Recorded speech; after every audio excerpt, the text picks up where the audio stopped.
Buenas tardes, vamos a comenzar la clase de electrónica de potencia.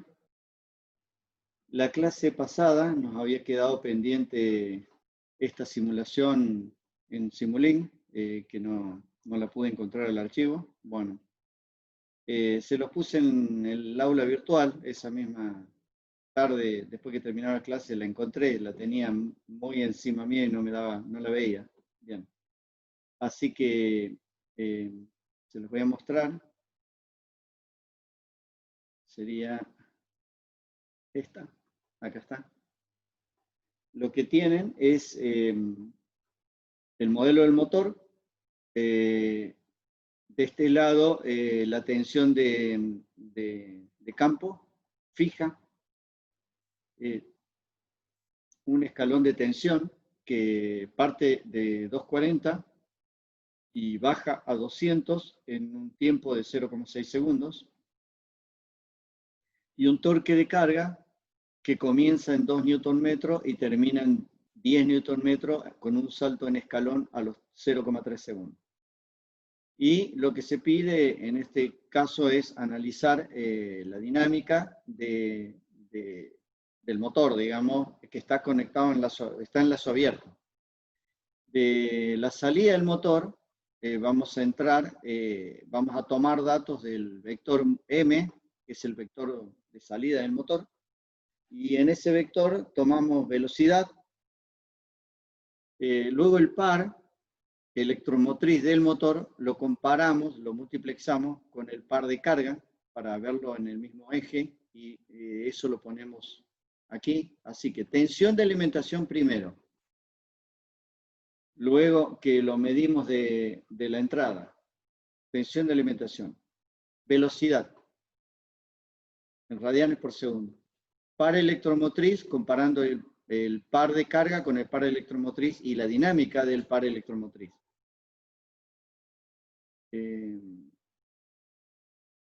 La corriente de la armadura y la corriente de campo. Bueno, lo corremos y ahí pueden ver arriba la tensión y pueden ver que comienza de la tensión que sería de 240 y en 0,6 segundos baja a 200. Y el par, aquí en azul tienen el torque electromotriz y en amarillo tienen el torque de carga. Fíjense que el torque electromotriz en el arranque, cuando le damos un escalón de tensión, la segunda imagen es velocidad en radianes por segundo. La tercera es multiplexado el torque electromotriz con el torque de carga. La cuarta es la corriente de la armadura y la quinta, que es siempre constante, así que no la vamos a tener en cuenta, es la corriente de campo, que es la que me genera las constantes eléctricas y mecánicas que serían generadas a partir de una variable que está relacionada proporcionalmente con la corriente de campo. Entonces, la segunda imagen es cómo varía la velocidad, cómo la velocidad va llegando a su valor estacionario. Analizamos primero los 0,3 segundos iniciales y el torque electromotriz llega a su valor máximo y luego cae. Entonces, la constante de tiempo eléctrica, habíamos dicho en la clase pasada que contamos desde el momento cero del inicio hasta un tau de su valor máximo, que sería, su valor máximo sería alrededor de 70 amperes en este caso, y bueno, 60 amperes sería el tau, y eso tiramos para abajo y vemos el tiempo que sería alrededor de 10 milisegundos, porque el primer cuadrito que vemos es 100 milisegundos. Bien, en azul vemos el torque y en amarillo abajo vemos la corriente de la armadura y vemos que hay una proporción, hay una constante proporcional entre ambas. En este caso es 1, pero bueno, es una constante que se llama KT, que es la constante de proporción entre la corriente y el par, que tiene que ver con las características, con los parámetros propios del motor. Entonces podemos analizar viendo la velocidad de crecimiento del par o de la corriente, la constante de tiempo eléctrica, y viendo la velocidad de crecimiento de la velocidad podemos analizar la constante de tiempo mecánica que estamos viendo más o menos que son 100 milisegundos.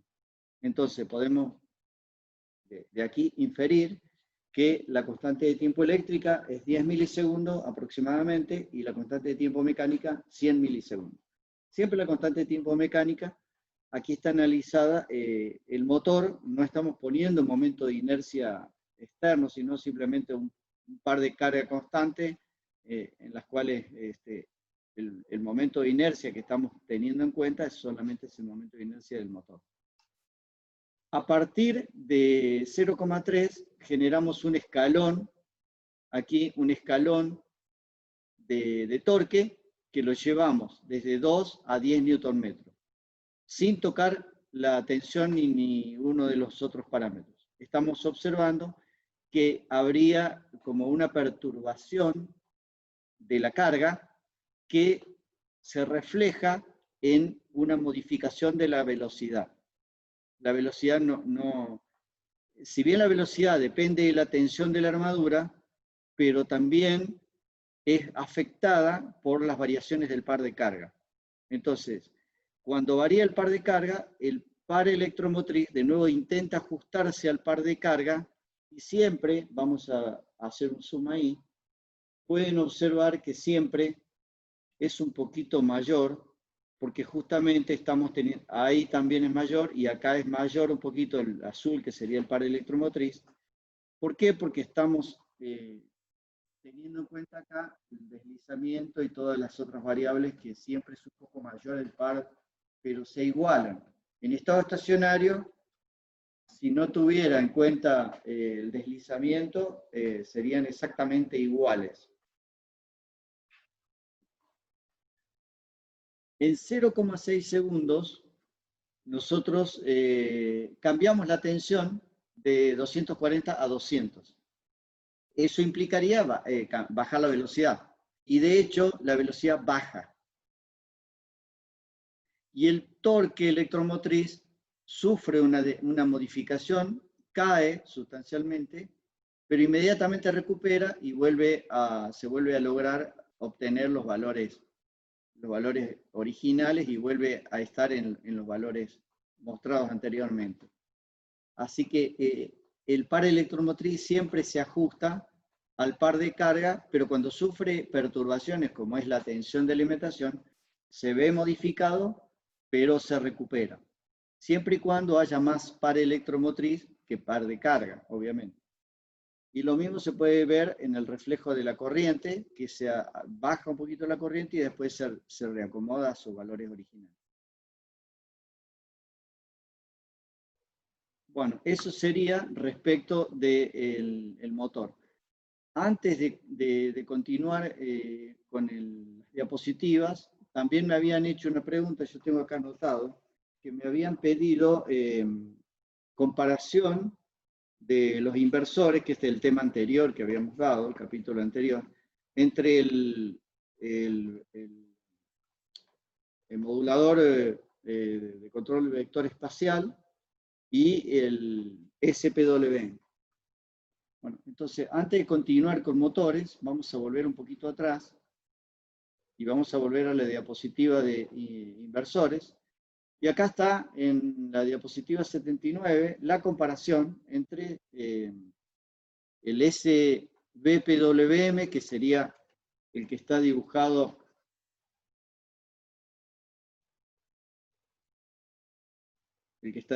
acá, este que está acá. Este es el lugar de recorrido geométrico de un vector que esté girando, el máximo que se puede obtener sin llegar a tener, digamos, armónicos extras, digamos, con los armónicos todos parecidos, simplemente el primer set de armónicos a la frecuencia de la triangular. Y comparándolo con el sinusoidal clásico, tendríamos, este es el lugar del sinusoidal clásico y este es el lugar del SBPWM. Así que esos serían los dos. Yo tengo una simulación para mostrarles. Esta simulación es una simulación que compara la técnica SB-PWM con la SP-WM con la TRI-PWM. Entonces, lo primero que hacemos es generar las señales de entrada, la tensión de entrada, la señal de referencia de este lado, el patrón de conmutación del SB-PWM y después una llavecita para elegir cuál quiero visualizar. Por ejemplo, quiero visualizar la SP-WM, bueno, la pongo acá y va derecho, no pasa por el patrón de conmutación ni nada. Cuando lo corro a esto, ahí puedo visualizar cómo es el comportamiento del SPWM, y ahí pueden ver, estas son las señales de control, faltaría la triangular obviamente, pero esta es la que ustedes visualizaron como señales de control para el SPWM. ¿Cómo se visualiza? Digamos, en el ploteo, lo pueden ver acá. Ahí está, el SPWM, el patrón de conmutación. Lo que está faltando de este lado es la triangular, obviamente. Y de este lado, ¿cuál es el recorrido? El recorrido, fíjense ahí, vamos recorriendo. Estos son los lugares que va a ir recorriendo el SPWM. No aprovecha todas las posibilidades, no llega hasta el borde, sino que estas son las posibilidades. Si ampliara el índice de modulación de amplitud del SPWM, podría aumentar esto y llegar hasta el tope, como lo hago con la técnica de modulador espacial, pero ¿qué problema habría?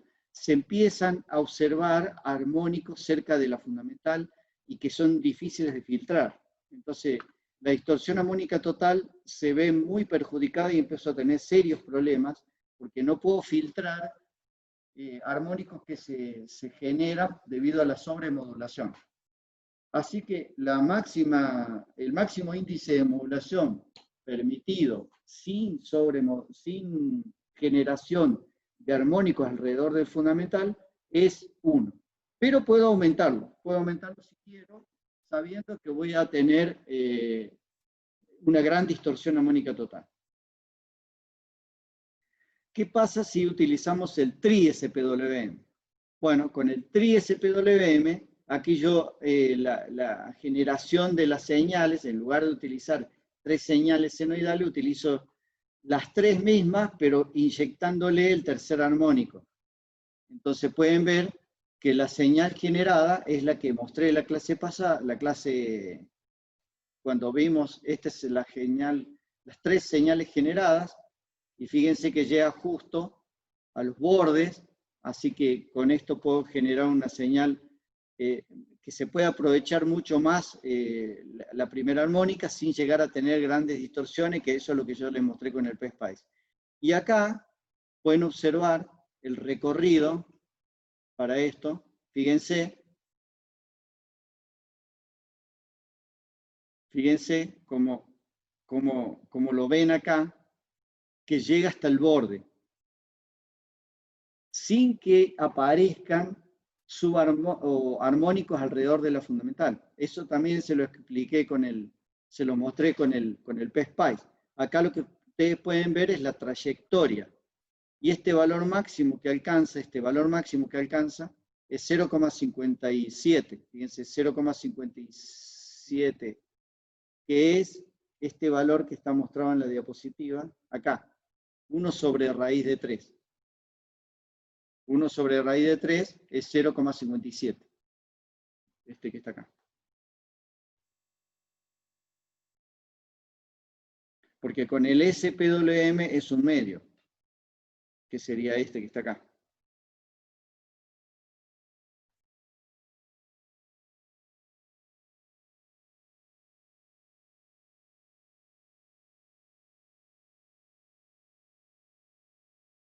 El único detalle que hay que hacer con el TRI-SPWM es que yo tengo que multiplicarlo por 1.15 a los valores obtenidos comparándolo con el SPWM. O sea, tengo que sobremodular pero sin embargo, la sobremodulación no, o sea, le doy 1.15 para obtener justo la señal compuesta, llega justo a 1, porque si lo dejo en 1, a esto en 1, fíjense, yo le pongo 1, como tal cual utilicé el índice de modulación para el SPWM, cuando lo corro, ahí sí voy a tener una modulación parecida a la, fíjense, pero me estaría faltando modulación, porque fíjense la forma de la señal, no ha llegado a 1. En cambio, si yo le pongo acá 1.15, llego justo a obtener los valores comparados, o sea, puedo aumentar un 15% el índice de modulación de amplitud del primer armónico sin que esto implique agregados de armónicos alrededor de la fundamental. Y obtengo la máxima trayectoria posible, que es esa la que puedo lograr con el tri-SPWM. Vamos a ver, fíjense la forma del tri-SPWM de la señal modulante, la señal de control. Acá está faltando la triangular, que no la puse para que no, si no queda una mancha, porque la triangular tiene un valor muy, muy alto en frecuencia. Ahora me voy al SBPWM.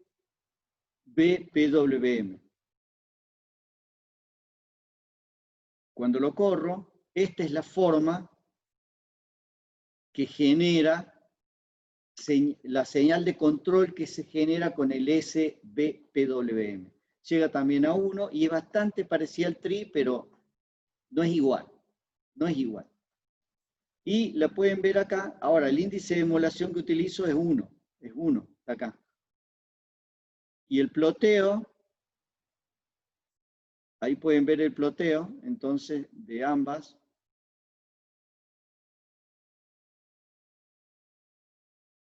La señal de control, esperen que se me... Ahí está. La señal de control a la izquierda y cómo es el recorrido espacial del vector a medida que va girando. Este es el vector girando, que va a ir girando por acá.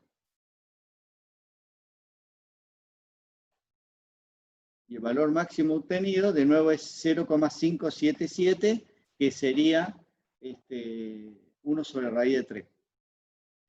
Entonces, si comparamos en lo que es el máximo aprovechamiento de la tensión disponible del VAS, tanto el TRI-SPWM como el SBPWM, los dos aprovechan el máximo valor.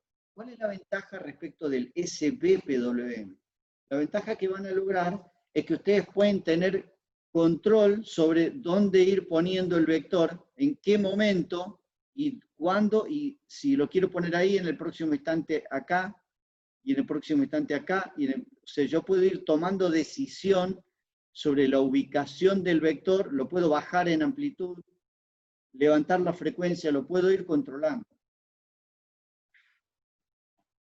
Esa es la ventaja del SBPWM respecto del TRI. Pero respecto de la aplicación y de la utilización de la máxima tensión disponible, los dos aprovechan el máximo valor. Bueno, no sé si alguien tenía alguna pregunta más sobre ese capítulo que me había faltado mostrar esa comparación. Vamos a continuar entonces con motores de continuo.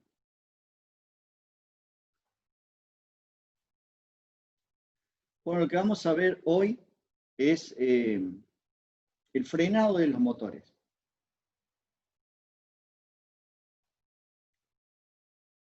Vamos a definir dos tipos de frenados. El frenado dinámico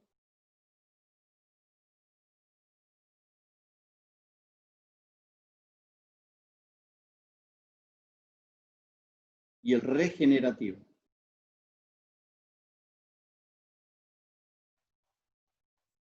El dinámico podría llamarse, podría decirse también que es un frenado disipativo. Porque la energía que está utilizando, que está tomando de la carga, no la está aprovechando, sino la está tirando en una resistencia o la está disipando, digamos, no la está reutilizando. En cambio, el frenado regenerativo la reutiliza. Si yo tengo un motor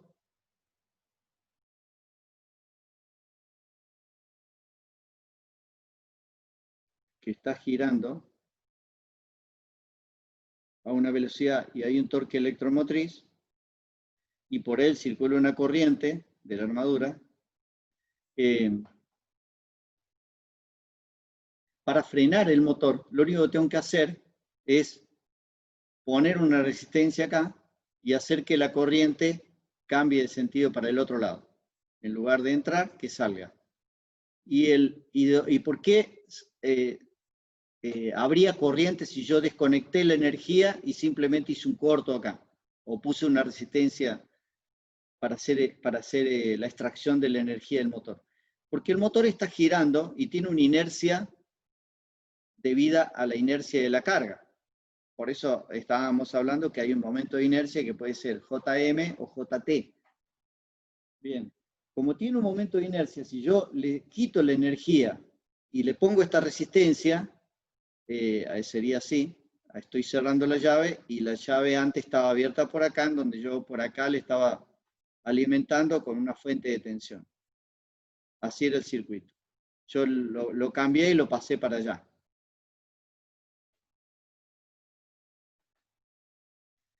La corriente que antes tenía este sentido, ahora tiene este otro sentido. Bien, ¿por qué hay circulación de corriente por acá? Esa corriente que estoy viendo por acá, ¿por qué existe? Bueno, porque el motor tiene una fuerza contraelectromotriz y que va a tener una polaridad que está relacionada con el sentido de giro. Y el motor estaba girando en ese sentido y cuando le saco la energía, sigue girando en el mismo sentido. Entonces, la fuerza contraelectromotriz, que es igual a KE por omega, M o por omega, KE por omega, no lo puedo borrar. Al estar girando en el mismo sentido de giro, voy a tener un valor de fuerza contraelectromotriz y esa fuerza contraelectromotriz es la que estoy utilizando para hacer circular esa corriente en reversa.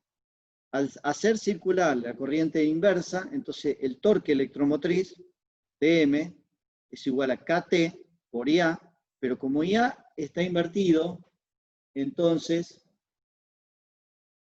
al estar invertido, se invierte el torque. Entonces el torque, este valor de torque que tiene este sentido, va a tener el sentido contrario y voy a estar en el segundo cuadrante. Si yo acá pongo torque, velocidad, de este cuadrante paso a este.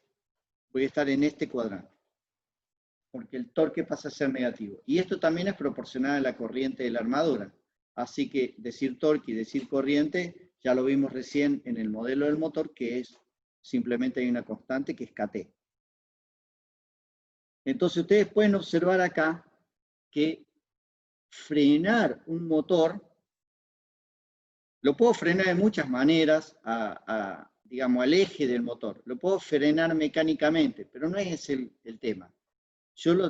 La idea es que eléctricamente lo pueda frenar. Y para frenar la carga en la cual está puesto sobre el eje del motor, lo hago invirtiendo la corriente del motor. Pero esto lo que hace es tirar esa energía que estoy viendo, que sería I por M, esa potencia, digamos, por tiempo, energía, sobre esta resistencia. Y esa resistencia tendrá que ser de alambre, de gran potencia, y levantará temperatura, y estaré tirando toda la energía. Y el motor se frena. De hecho, el frenado de los trolebuses es un frenado eléctrico. El freno que utilizan para frenar el vehículo es freno eléctrico. El freno mecánico es de emergencia. Así que ustedes pueden observar la potencia de freno que es. La potencia de freno es lo mismo viendo del otro lado, la potencia de tracción. torque de freno es bastante potente, digamos. Bien, esto sería un frenado dinámico. ¿Y por qué se llama dinámico? Bien, por lo siguiente, a medida que voy tomando esta corriente, descargándolo sobre la resistencia, el motor va a ir bajando la velocidad. Al bajar la velocidad, baja la tensión. Al bajar la tensión, va a tender a bajar la corriente y así sucesivamente hasta que tiende a cero. Así que tiene una dinámica. ¿Qué pasa si yo quisiera hacer un sistema que tire la energía sobre esta resistencia, pero que la corriente sea constante? ¿Para qué? Para que el par sea constante, el par de frenado se mantenga constante, no esté bajando. Bien, lo que tendré que hacer es una resistencia variable, que su valor se va a ir achicando para que la corriente se mantenga fija debido a que la tensión va bajando. Va a llegar un momento en que la tensión va a bajar tanto, porque la velocidad va a ser muy baja, que probablemente ya no haya suficiente torque para el frenado. Ahí es donde entraría en la tracción eléctrica el frenado mecánico. Es decir, hay una velocidad inferior, que sería una velocidad crítica, las cuales el torque de freno ya no es efectivo, y sería cuando un motor puesto en un vehículo estaría estacionando. En el caso que está estacionando y la velocidad es muy baja, si yo estuviera utilizando el frenado, digamos, eléctrico, bueno, ahí dejaría de tener efectividad. Entonces ahí entraría el frenado mecánico, cuando ya la velocidad es muy baja. Se estudia eso, se analiza cuáles son los valores críticos para ver cuándo, en qué momento se aplica el freno mecánico en lugar del freno eléctrico, o juntos, digamos, como acompañándolo como backup. Pero siempre el freno del motor, obviamente no es dinámico, porque a nadie se le ocurriría tirar la energía de freno en una resistencia. ¿Por qué los trolebuses sí lo tiran? Porque los trolebuses fueron diseñados para Rusia, y en Rusia parece que hace frío, y bueno, como hay que calefaccionar digamos, el trolebús, entonces, bueno, ya que está, utilizo ese freno para calefaccionar. Pero es por esa razón. Si no, acá el frenado en los motores debiera ser regenerativo para no tirar la energía. ¿Cómo es el frenado regenerativo? Bueno, el frenado regenerativo tiene la siguiente idea. Bien. Yo tengo un motor que le vamos a dibujar con la fuerza electromotriz, ¿verdad? También el motor, ustedes vieron que el modelo del motor es una inductancia y una resistencia. Bueno, la resistencia no la voy a tener en cuenta, ¿ok? Lo voy a llevar a la derecha. Bueno, entonces ahí tengo el motor con la inductancia L. Vamos a llamarle LA.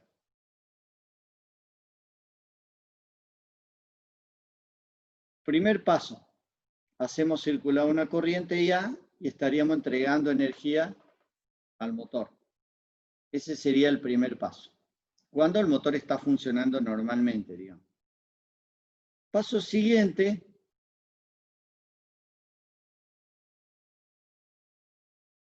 Voy a generar un cortocircuito acá. Cuando genero el cortocircuito, la tensión de la fuerza contra la electromotriz se aplica sobre el bobinado LA. Entonces el modelo, ahora lo voy a llevar a la izquierda, me va a quedar así. Motor,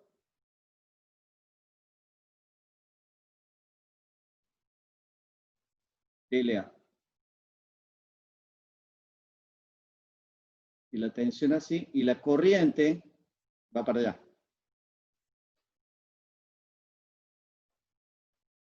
Ese sería el primer paso. El primer paso al freno, ¿no? Segundo paso, abro el circuito abro este circuito que está acá. No sé si... Ah, no, está todo pegado. Bueno, abro el circuito que está acá y hago que esta tensión con esta se sumen. Entonces, abro el circuito acá y me quedaría así. El motor, el inductor, y lo conecto con un diodo y lo llevo esto sobre un capacitor de base. Pasa que la tensión tenía este signo. La tensión era positiva cuando es positiva de este lado, pero cuando yo abro el circuito, la tensión ahora pasa a ser positiva así, se invierte. Entonces, la tensión que está acá se suma a esta tensión, o al revés, la tensión VLA se suma a la fuerza contraelectromotriz y con este diodo puede alcanzar el valor de la tensión del bus que lo estaba alimentado previamente. Si eso ocurre, entonces la corriente va a circular para allá. Si EM más VLA alcanzan o superan la tensión que tengo de acá a acá, entonces la corriente va a circular para allá. Y la tensión va a tender a levantarse, va a tender de acá, llevar arriba, en un delta V de voltaje, y este capacitor va a impedir ese cambio de tensión. Por lo tanto, ese capacitor debería tener un valor muy alto para que dos cosas pasen. Primero, impedir que la tensión suba por encima del valor del bus. Y segundo, que la corriente que está circulando pase al capacitor y se almacene la energía en el capacitor. El capacitor almacenaría la energía al valor 1/2 de C por delta V al cuadrado.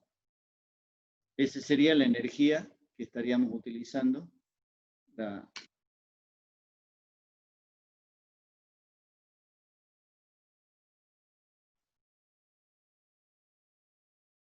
¿Ok?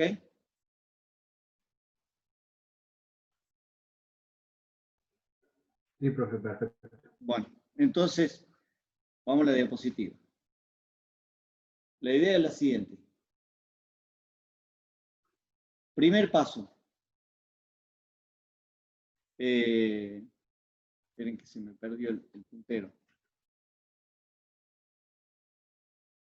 Ah, es que tengo la lapicera al revés. Disculpe. Bien. Entonces, primer paso, cierro la llave. Cuando cierro la llave, la tensión EM, RA, consideramos 0, se aplica sobre LA. Paso siguiente, abro la llave. Cuando abro la llave, la tensión acá más la tensión que se almacenó en LA se suma y hace que la corriente se invierte y va al capacitor de base. Esa sería la idea del frenado. Mejor dicho, esa sería la idea de cómo hacer que la tensión se invierta. Y otra cosa, que la tensión del motor pueda ser igual o mayor que la tensión del bus que lo estaba alimentando antes. En el paso anterior, con esta tensión alimentábamos el motor y ahora, en el segunda instancia, digamos, lo estamos aplicando, sería como que estaríamos aplicando el freno. En el instante previo estábamos alimentando y en el instante siguiente decidimos frenar, entonces en lugar de entregar energía, hacemos este paso, digamos, posterior. ¿Cómo sería en conjunto las dos cosas? Bueno, le voy a mostrar cómo sería. Yo tengo la tensión de alimentación, el capacitor de bus. ¿Por qué hay un capacitor de bus? Por la siguiente razón. La tensión que hay acá puede ser proveniente de un sistema de energía cualquiera, pero también puede ser una batería, puede ser de cualquier fuente de energía. ¿Por qué un capacitor de bus? Porque el capacitor de bus, o un capacitor, mejor dicho, es un componente que puede absorber energía, gran densidad de energía, en instantes de tiempo muy pequeños, cosa que una batería, por ejemplo, no lo puede hacer. Si yo entrego una gran densidad de energía en un instante muy pequeño, pero una gran cantidad sobre una batería, la batería se desborda la energía y se termina desarrollando todo en forma de calor y no se aprovecha, no se almacena, porque el proceso de almacenamiento de la energía en una batería es un proceso químico que lleva su tiempo de proceso y de recombinación. En cambio, en un capacitor no. El capacitor puede absorber gran densidad de energía en muy poco tiempo. Es por eso el componente vital para ser almacenadores de energía, de gran densidad de energía, son los capacitores.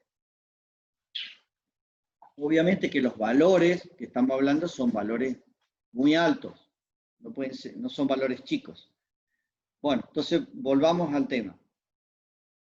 Para hacer funcionar, ya sea como motor o como freno, voy a adelantarme al capítulo, pero voy a poner un circuito que puede lograr hacer esto.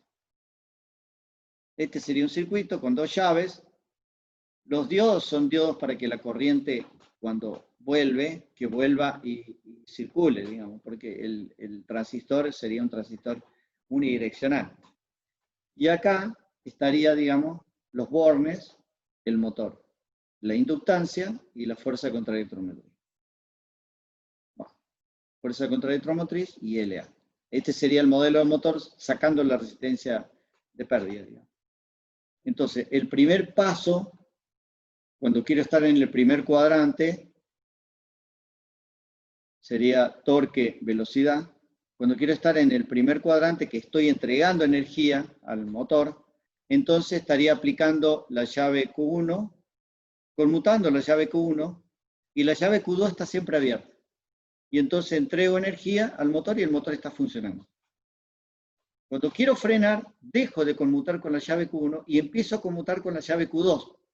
Y conmutando con la llave Q2, en ese instante dado, paso al segundo cuadrante. ¿Por qué? Porque en el primer paso cierro la llave, por arriba está abierto. Cierro la llave y hago que EM se cortocircuite con LA. Se almacena energía, de LM se pasa a LA. Todo el mismo motor, es la inductancia del motor.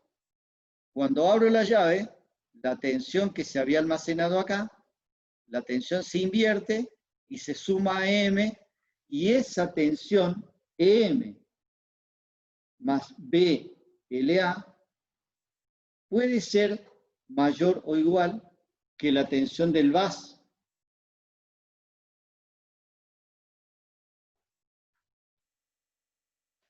Va a depender del ciclo de trabajo de Q2, ¿no? MLA, Q2 y el diodo D1. ¿Qué modelo de circuito representan de las fuentes conmutadas que vimos? Vimos la BAC, vimos la bus, vimos la BAC bus. ¿Cuál de las tres?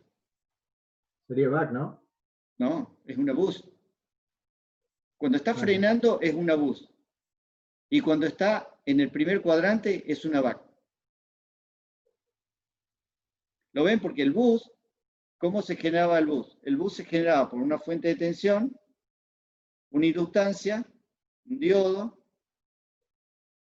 la llave acá abajo y el capacitor y la carga. Esto es un bus. ¿Esto qué es? EM. Esta inductancia, ¿qué es? LA. La llave, ¿esta qué es? Q2. Esto, diodo 1. Capacitor, el capacitor de base. Ahí tienen la bus. Cuando está en el primer cuadrante, tiene la BAC, que sería Q1 de diodo 2 y el resto. Pero en este caso,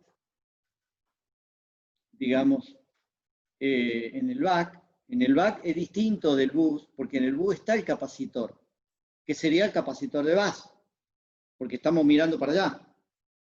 Pero en el back, ¿se acuerdan cómo era el back? El back era la tensión, disculpen que dibuje medio rápido, la llave,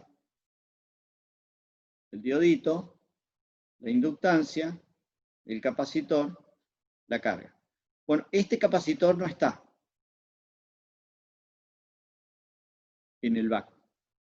Y la carga sería EM, que sería una carga con una fuente de tensión mirando para arriba. Y LA sería esto, el diodo es el diodo D2, el transistor es el transistor Q1, y acá sería EM. Pero el capacitor no está, porque no está, no lo ven que no está. Y no puedo poner un capacitor acá, porque yo estoy generando conmutación y tendría serios problemas funcionales, digamos. Así sería la cuestión. Entonces, cuando está trabajando en el primer cuadrante es back, cuando está trabajando en el segundo cuadrante es bus, pero el bus pueden observar el capacitor del bus. Y la energía que va a almacenar el capacitor del bus va a depender del delta B, porque la tensión del bus va a intentar subir para allá. Porque la corriente está circulando por el diodo D1. Se está generando EM más BLA, tiende a ser mayor que la tensión del bus. Y por eso la corriente circula para ese lado, si no la corriente no podría invertirse. Pero con este circuito, ustedes pueden hacer un circuito que la corriente se pueda invertir. Y al poder invertirse la corriente, el torque electromotriz pasa a ser negativo. Estoy en el segundo cuadrante. Esa es la ventaja de este tipo de comportamientos, digamos. Bueno, y con eso ustedes pueden tomar energía del motor y entregarla al capacitor del bus. Profe, Sí. en el caso que la tensión de LA y la tensión de M sea igual que la tensión del bus, ¿no se frenaría? No, porque no circula corriente. La corriente va a circular para allá si la tensión está. Ahora, esta tensión tiende a ser mayor que la tensión del bus. Imagínense ustedes, imagínense esta situación. Ustedes con la mano intentando levantar el escritorio. Ustedes pueden observar, yo puedo levantar el escritorio, la superficie lisa del escritorio sería como la tensión del bus. Ustedes cuando desde abajo intentan levantar el escritorio, van a observar una oposición por el peso, lo que sea. Eso sería el capacitor del bus. Ustedes lo van a poder levantar un delta chiquito. Ese delta chiquito es, al final de cuentas, energía almacenada en el capacitor del bus. Profe, Sí. una pregunta. ¿El capacitor no está a máxima carga ahí con la energía del bus antes de este momento?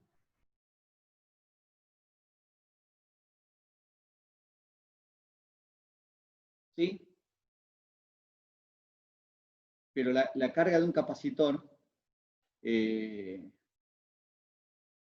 a ver, sí y no. De este lado, cuando está funcionando supongamos la siguiente situación. En realidad la respuesta es no. ¿Por qué razón? Porque supongamos que fuera un rectificador. Cuando ustedes tienen un rectificador y un capacitor en paralelo, el capacitor va a absorber el delta BC, el delta B, y va a intentar, ustedes se acuerdan que tenía esta forma, es esto lo que absorbe, es esta parte, y que después entrega. Tiene mucha más capacidad que eso, el capacitor de bus, cuando está trabajando en paralelo. No es lo mismo cuando está trabajando en paralelo que cuando está tomando energía de este otro lado. Ahora, cuando ustedes de este otro lado le dan un delta B, están tirando esta tensión para arriba. Al tirar esta tensión para arriba, están modificando la tensión, esta tensión, y el capacitor puede almacenar más energía. Ahora, va a haber, obviamente, un límite de almacenamiento que está relacionado. La capacidad es la capacidad, o sea, es la capacidad que tenga, pero el límite va a ser el límite de tensión, de aislación del capacitor. Si ustedes tienen un capacitor de, qué sé yo, ustedes tienen acá, supongan que fuera esta 28 voltios, el límite sea 35, bien, ustedes van a poder levantar la tensión del bus hasta 32. O sea, de 28 a 32. Este va a ser el delta B que van a poder levantar del capacitor del bus. Por lo tanto, el capacitor va a poder absorber una energía extra con ese delta B hasta ese valor nomás. Después de eso, la aislación del capacitor empieza a entrar en juego, digamos. ¿Ok? Ahora, para que esto sea posible, podemos hacer al revés, para que vos te quede un poco más conforme con la respuesta. ¿Cuánto sería el valor que debería tener este capacitor para poder absorber este delta B? ¿Me entienden? Para que de 28 pase a 32, pueda llegar a máximo 32, pero con una energía que sería la energía que necesito de frenar. ¿Me entienden? Ustedes, esto lo ponen como dato, esto sería el delta, y calculan el valor del capacitor necesario para que esto se logre. Y ese valor de capacidad es un valor de capacidad que si ustedes sacan el cálculo, porque de este lado tienen que poner, acá está puesto energía eléctrica, que sería un medio LA, que sería la energía almacenada acá. Pero en realidad el cálculo ustedes tienen que hacer energía mecánica. En vez de igualarlo con esto, tienen que hacerlo igual a la energía mecánica, que sería la relacionada con el torque y con la inercia. Entonces, la energía mecánica de freno, que sería relacionada con el torque requerido y la velocidad final y la velocidad inicial. Supongan que ustedes quieren llevar de 70 kilómetros por hora a 5 kilómetros por hora. Esa sería la velocidad inicial y la final. Y la inercia y todo lo demás entraría en juego, y con eso calculan la energía de freno. Y la igualan con la energía que está acá, y de ahí sacan el valor del capacitor que necesitan tener. Con eso les va a dar un valor de capacitor grande, que depende mucho de cuál sea la carga, obviamente. Si la tracción eléctrica, tendrían una carga muy grande, y los capacitores, estos, son capacitores de algunos faradios. Por ejemplo, decir 30 faradios es decir algo típico, digamos, que me daría. Puede darme más también. Van a encontrar que estos capacitores son los ultracapacitores.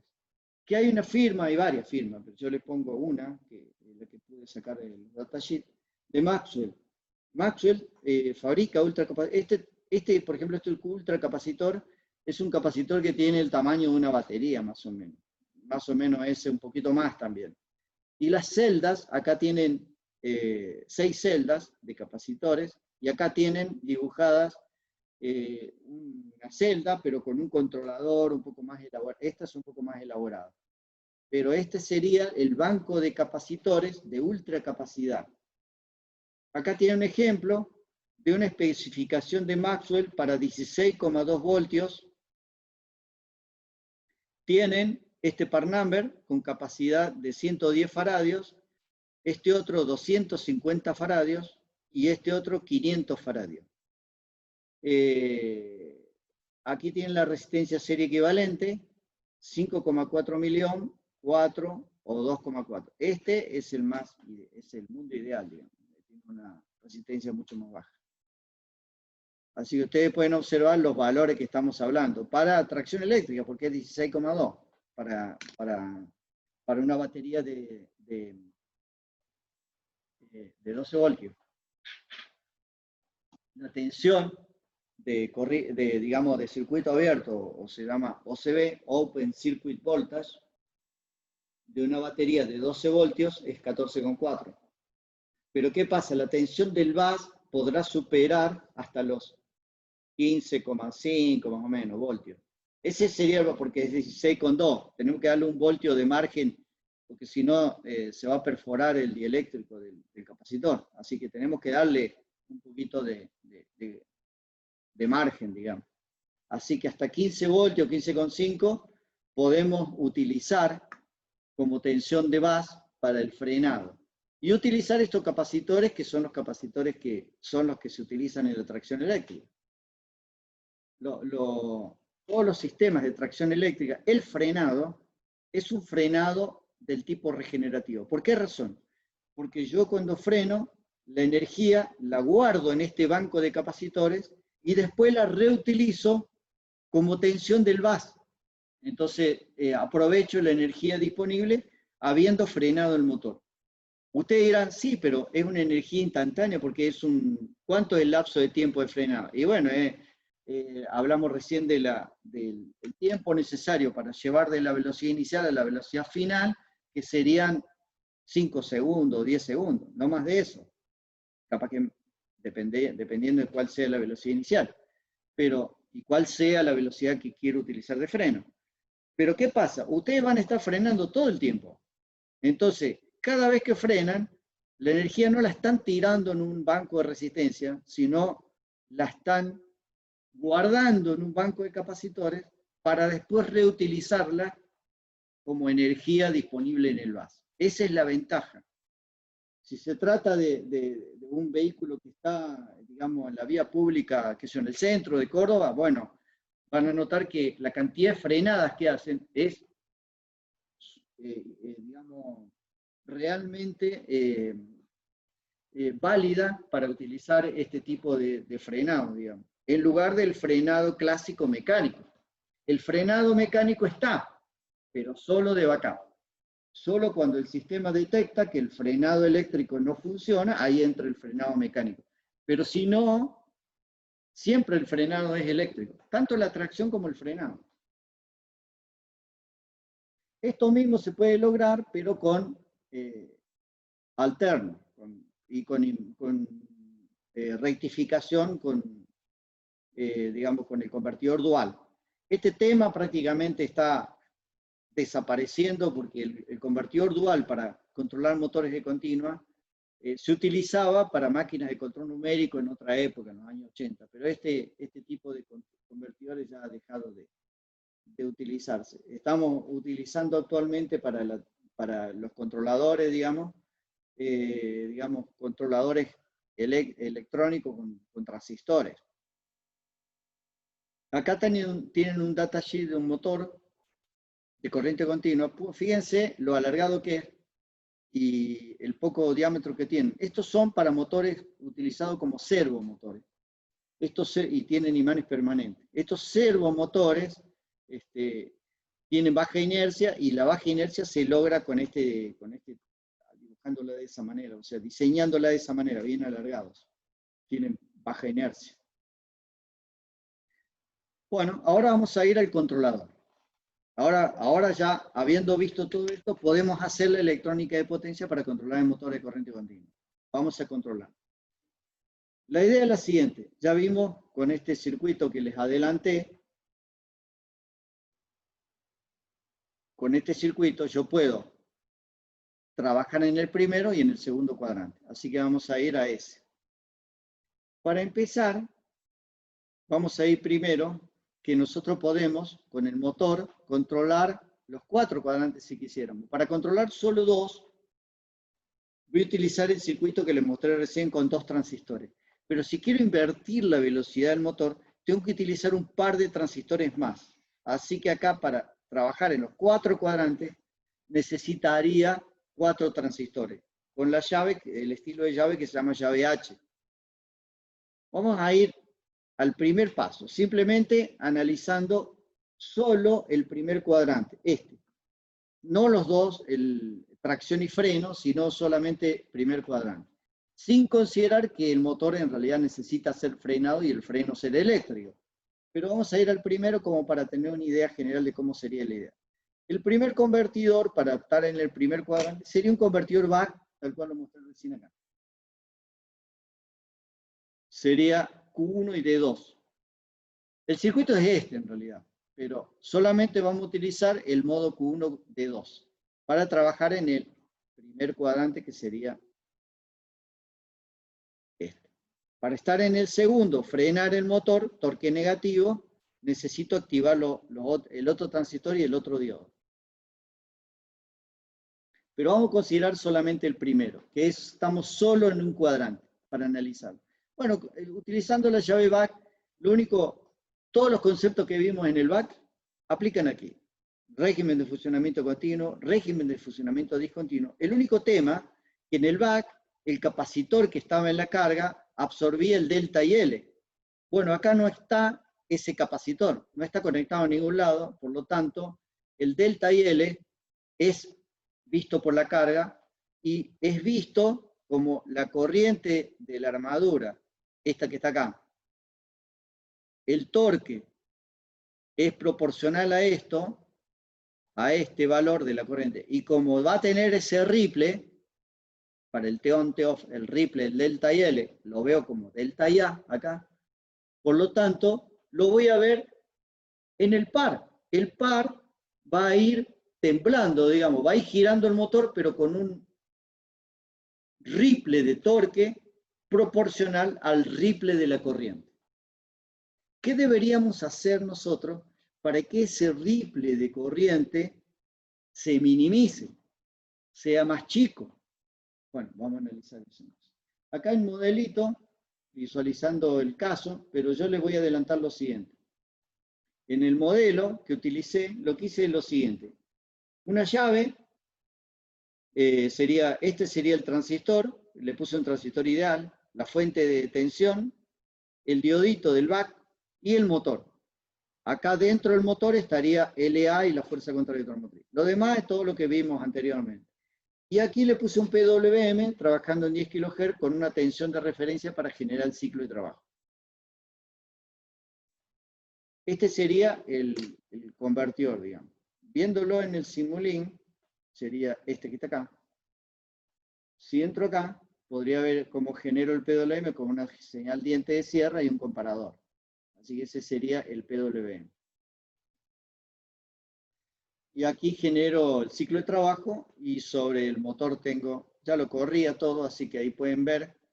Aquí arriba tienen la tensión, a continuación la velocidad, a continuación el par, que siempre el par lo pongo par de carga y par electromotriz. Siempre lo multiplexo y lo pongo en el mismo eje para siempre comparar las dos cosas, y después la corriente de la armadura.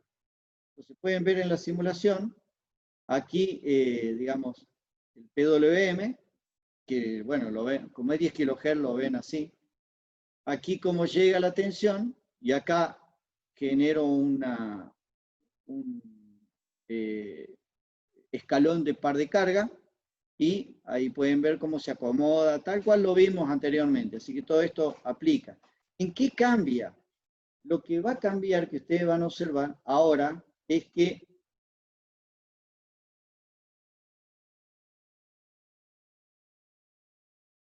vamos a ir al estado estacionario.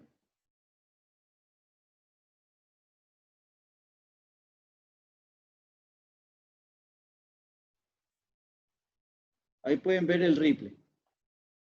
Delta y L, más, menos.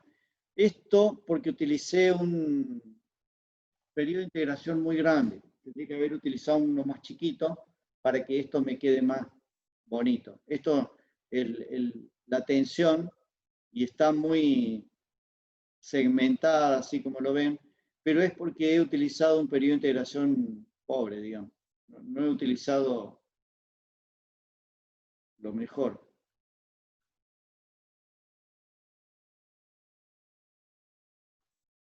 Bueno, eso lo ven acá.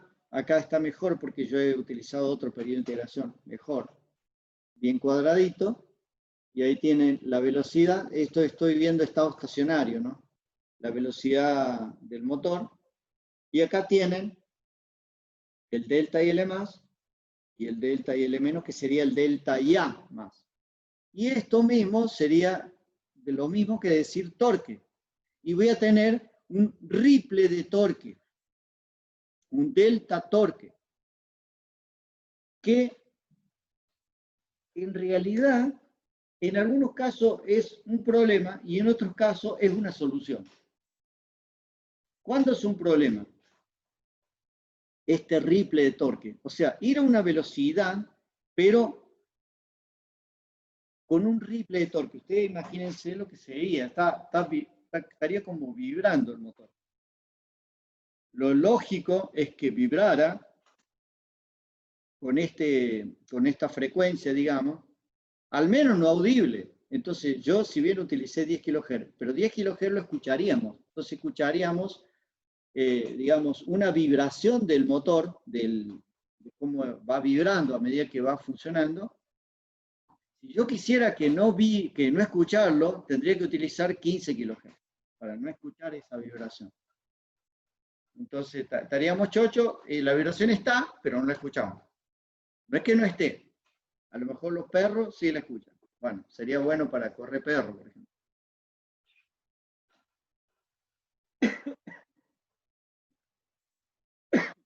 Disculpe. ¿Cuándo es beneficioso un ripple de torque? Cuando el motor está arrancando. Cuando el motor está arrancando, el motor tiene que vencer el deslizamiento. Para vencer el deslizamiento sería ideal que el ripple de torque sea grande. Entonces, la frecuencia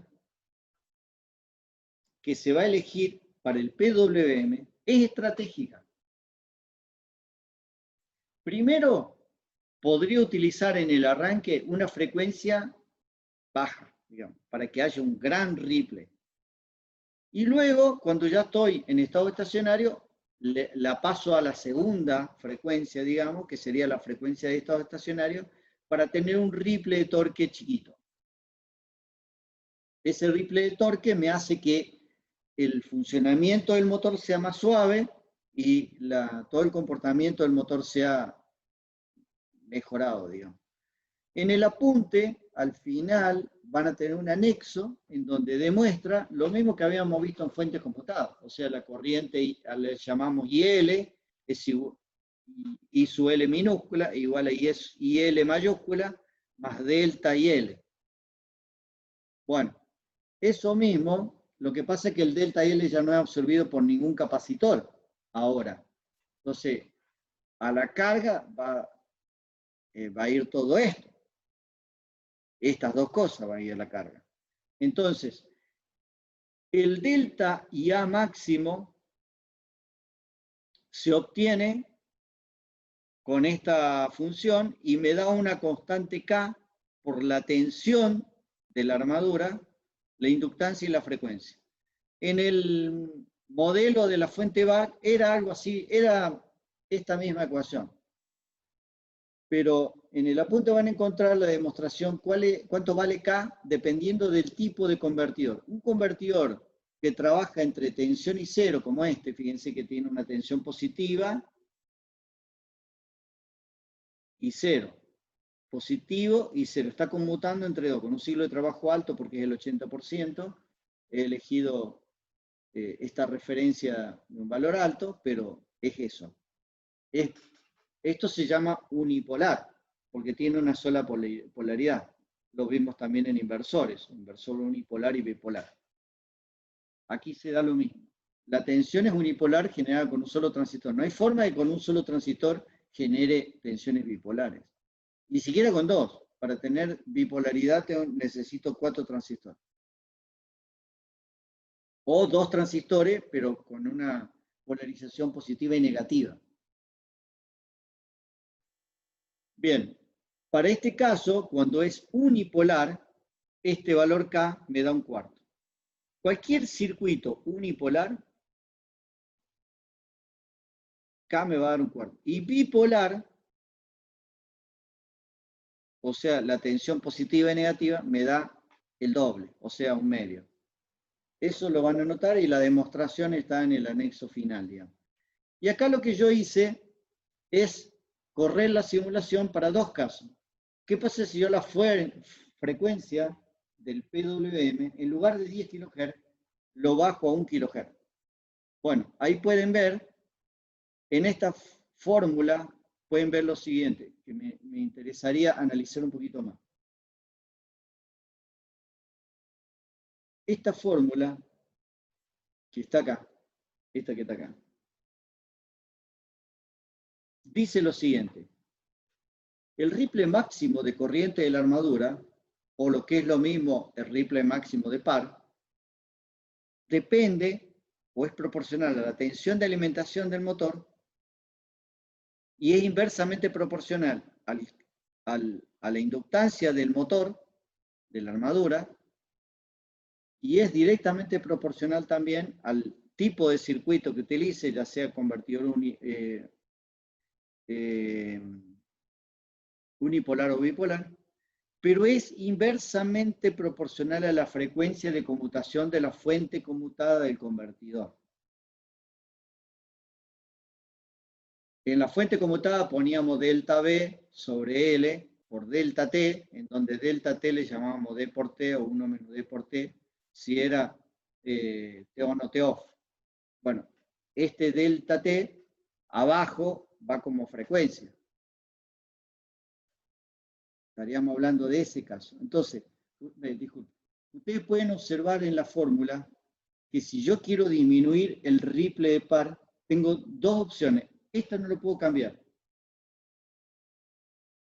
Sería como una constante, porque es el motor, es el modelo, salvo que cambie el motor. El K tampoco lo puedo cambiar, salvo que intente cambiar el circuito. En vez de utilizar unipolar, utilice bipolar. Pero estos dos no lo voy a poder cambiar.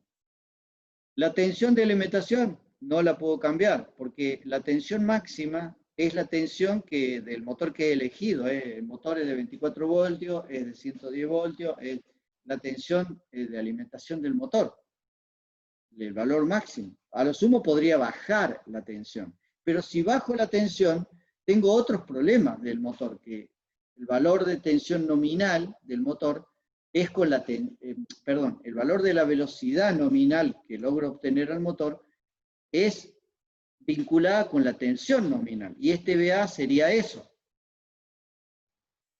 Entonces, en realidad, la única variable de ajuste para el ripple de par o ripple de corriente es la frecuencia de la fuente conmutada.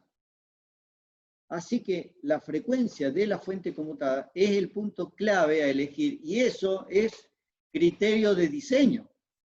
Por eso acá estoy analizando dos frecuencias. 1 kHz, fíjense el ripple que observo con 1 kHz.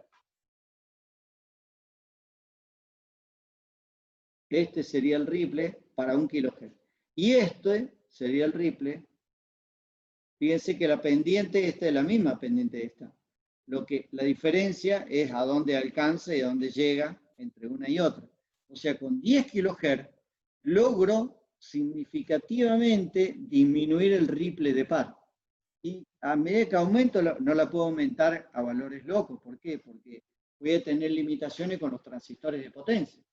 O sea, en general, los transistores van a ser MOSFET o IGBT. El IGBT ya tiene una limitación de 100 kHz máximo, pero en realidad 20 o 30 kHz son los transistores IGBT comunes y no tan caros.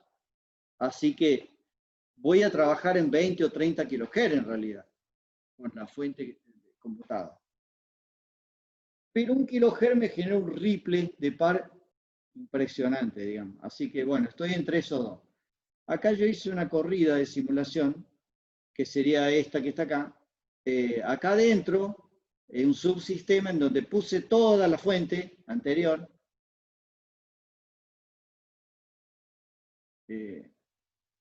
Ahí tiene la fuente, sería esa, y acá la otra, pero con una con 10 y la otra con 1 kHz. Lo corro, ya lo tengo simulado para ahorrarme los pasos, Y ahí puedo ver la primera, las tres se ve lo mismo, pero, o sea, la primera sería la salida de 10 kHz. La segunda eje sería la salida de 1 kHz. Y la tercera entrada sería la multiplexación de ambos. Bueno, en la primera y la segunda puedo observar, si se fijan un poquito fino, que es un poquito más gruesa. Pero lo voy a observar acá para notar la diferencia real entre ambas acá.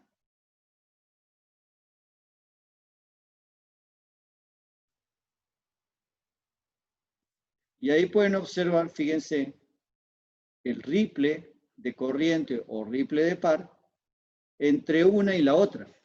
La 10 kHz prácticamente se ve una línea. En cambio, 1 kHz se ve un ripple, fíjense, entre 5 y 7 está excursionando. Así que está excursionando alrededor de 6, pero está muy cerca del límite inferior de 5 y el límite superior en 7. Así que hay casi más de 1 ampere con 8. Así que ese sería el ripple. Y sin embargo, con 10 kHz prácticamente no es una línea. Así que eso es una ventaja de que si quiero yo lograr un ripple de par bajo, tendría que tener una frecuencia alta. Entonces la selección de la frecuencia de la fuente conmutada para el convertidor es estratégica. Este es otro corrida, pero cambiando la tensión. Entonces acá yo lo que hice es, el primero sería 240,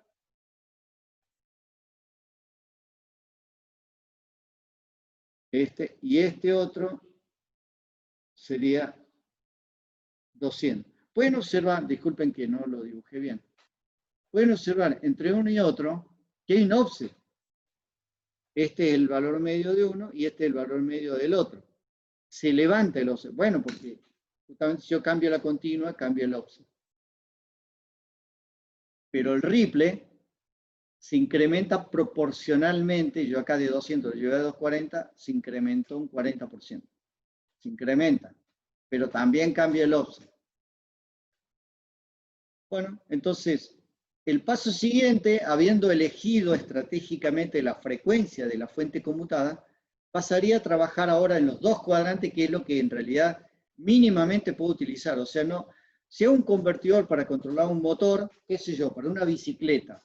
Bueno, si quiero poner un motor para una bicicleta, necesitaría tener un motor con un controlador de los dos cuadrantes, porque si yo quiero frenar la bicicleta, no la voy a frenar con el pie ni la voy a frenar con un freno hidráulico. La frenaría con el motor. El freno hidráulico estaría, pero de backup. Entonces, si el freno eléctrico falla, ¡tac!, ahí inmediatamente conecta el otro. Si no, si lo quiero hacer disipativo, bueno, directamente lo freno hidráulicamente y no considero que la batería sea aprovechable. Si yo quiero realmente aprovechar el máximo rendimiento de una batería, debería ser este método, con freno regenerativo. Freno, tanto para la tracción, para el freno eléctrico. Entonces, y un capacitor de bus, que depende del costo de tendría que ser un ultracapacitor de algunos vanadios, digamos.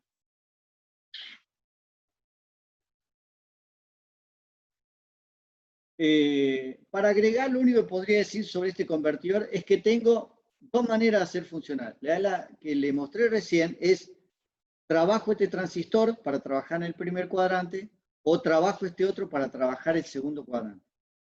Hay una idea que es trabajar los dos a la vez. Por ejemplo, primer paso, cierro este. Luego abro. Luego cierro. Luego abro. Estaría así. Y dependiendo del ciclo de trabajo entre el de arriba y el de abajo, ambos son complementarios. Entonces, dependiendo del ciclo de trabajo de ambos, es el cuadrante que voy a estar. Por ejemplo, si este tiene mayor ciclo de trabajo que este, estaría en el segundo cuadrante. Y si el de arriba tiene mayor ciclo de trabajo que el de abajo, estoy en el primer cuadrante. ¿Y qué pasa si tengo un ciclo de trabajo de 0,5? ¿Qué creerían ustedes que estaría pasando? Bueno, ¿está parado el motor? Está parado el motor. Está parado el motor. Y si quiero mover el motor, quiero mover el eje. Está con torque. Exactamente. No. Exactamente. Ahora viene de nuevo la frecuencia. Porque no es lo mismo que esté con torque, con un ripple de torque muy chiquitito, a que esté con un ripple muy grande. ¿Cuál de los dos ripples me va a convenir que esté cuando esté frenado? El grande, ripple el grande me va a convenir. Está frenado quieto, pero tengo esta área y tengo esta área, esta área, esta área. Entonces, si yo quiero frenar el motor, el motor va a quedar. Por ejemplo, ¿en qué caso querría detener y que quede con freno? Si fuera un usillo de una máquina, digamos, de control numérico. Yo la deslizo de un lado hacia el otro, pero quiero que en este lugar se quede quieto y no se pueda mover de ahí. Porque si se mueve para otro lado, queda loco, digamos, en corrida libre, se podría mover y eso me afectaría a generar problemas. Entonces, esa es la ventaja de este método, que yo puedo detener el motor, pero con par. Ahora estoy entregando energía, ojo. Para lograr esto, estoy entregando energía, porque es un frenado con par y el par está siendo, digamos, entregado por. Puede ser que no se pierda tanto, pero sí estoy. Pero en muchas ocasiones necesito esto, necesito frenar, detener el motor, pero que el motor no se pueda mover. Esta parte que está dibujada acá sería el convertidor que estamos hablando, con el capacitor de bus y con frenado regenerativo. Ahora viene una pregunta que me habían hecho hace un ratito. ¿Qué pasa si el capacitor se ve saturado? Bueno, en el caso de que el capacitor se ve desbordado, ¿por qué se puede ver desbordado? Porque la tensión pueda alcanzar, por ejemplo, de 16,3, no me acuerdo qué tensión era el capacitor que estábamos viendo, 16, algo voltios. Cuando esté cerca de ese valor, el capacitor entraría en problema porque estaría cerca de sus límites máximos. Entonces yo tendría que hacer algo para impedir que el capacitor alcance valores de saturación. La saturación la vamos a ver como voltaje alcanzado. Entonces, monitoreo esta tensión del bus y si la tensión, típicamente cuando el motor está funcionando, estaría en 12 voltios. Pero cuando está trabajando como freno o lo que sea, llegaría hasta 15 voltios. Y el capacitor está absorbiendo esa diferencia. Pero si supera este valor, lo estoy monitoreando por acá y empiezo a activar el frenado dinámico, el frenado disipativo. ¿Por qué? Porque veo que el capacitor se desbordó y necesito de todo modo frenar. Entonces, para frenar con capacitor desbordado que no pueda absorber esa energía, lo absorbe esta resistencia y ya pasa a ser disipativo. Entonces, el frenado dinámico forma parte del frenado regenerativo, pero es un backup.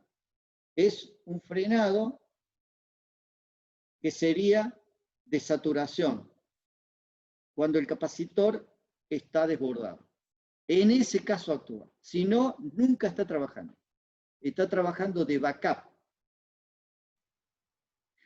Y si esto falla, si esto ya se ve desbordado porque la velocidad del motor es muy baja y la fuerza contra el electromotriz no llega a ser suficiente para generar un frenado, ahí entra el mecánico. Esa sería la fase, digamos, del freno. Por ahí tienen una corrida de simulación de 2 cuadrantes. Lo que he hecho acá con los 2 cuadrantes es poner los 2 transistores y un generador de par complementario. Cuando acá le entrego 0,6, acá le entrego 0,4, si acá le entrego 0,5, acá 0,5, o viceversa, siempre generando, no par, disculpen, PWM complementario. Valores de PWM complementario.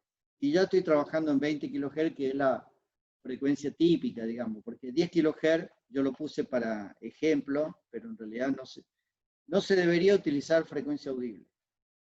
Bueno, ahí tienen cómo sería el primer cuadrante y el de freno. El de freno, van a ver que parte de una velocidad y el torque es negativo hasta llegar a cero, digamos, hasta frenar, y la velocidad va bajando hasta llegar a cero, obviamente. Llega a cero la velocidad del motor.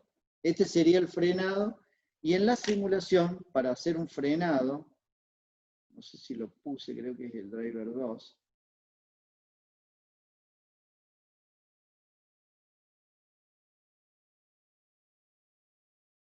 Ya he descubierto qué es lo que me pasaba con el Simulink. En realidad hay cosas que no las veo desde acá. Fíjense, si yo busco acá, en la carpeta veo eso nomás. Diapositiva capítulo 7. Pero si yo vengo acá,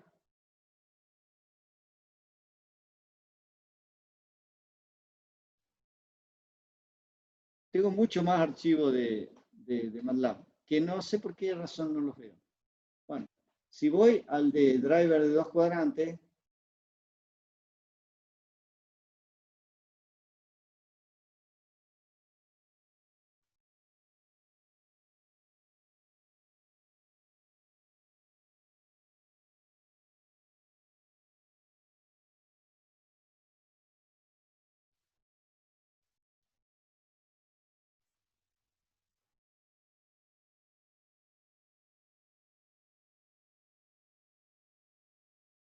a ver, este otro.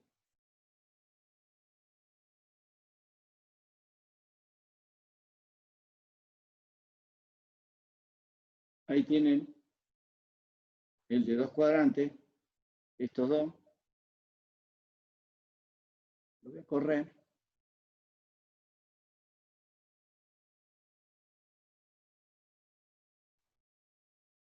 Y obviamente depende cómo elijas. Si yo quiero frenar, tengo que generar el modelo que parta de una velocidad inicial distinta de cero, para poder ver esto. Fíjense, yo acá parto de una velocidad inicial de este valor. Entonces, no le pongo cero si yo quiero frenar. Yo le aplico una PWM, digamos, con un ciclo de trabajo más grande en el transistor de abajo y más chico en el de arriba, por ejemplo, 20 arriba y 80 abajo, pero tengo que poner en el motor que cuenta con una velocidad inicial. Porque si la parto de cero y lo quiero frenar, y no voy a ver nada, no tengo torque porque no tengo fuerza contraelectromotriz. Para tener fuerza contraelectromotriz tengo que tener como seteado la velocidad inicial distinta de cero. Bueno, esto sería el primer cuadrante. Y para el segundo cuadrante, tengo que hacer lo mismo, pero tengo que configurar el motor con velocidad inicial distinta de cero. Y con eso puedo hacer la simulación. Que es el resultado es ese que está ahí. Si quiero trabajar en los 4 cuadrantes, bueno, en realidad lo único que tendría que hacer es agregar al circuito que estaban mostrando. Serían los 2 transistores de recién, y este borne estaba a masa. Bueno, ahora, en lugar de estar a masa ese borne, le pongo 2 transistores más. Y tendría entonces las posibilidades de los 4 cuadrantes. Con la ventaja de que tengo más opciones también. Por ejemplo, primera opción, por ejemplo, quiero estar en el primer cuadrante. Torque, velocidad. Quiero estar en el primer cuadrante. Puedo conmutar solamente y dejarlo cerrado, y conmutar y ya estoy en el primer cuadrante.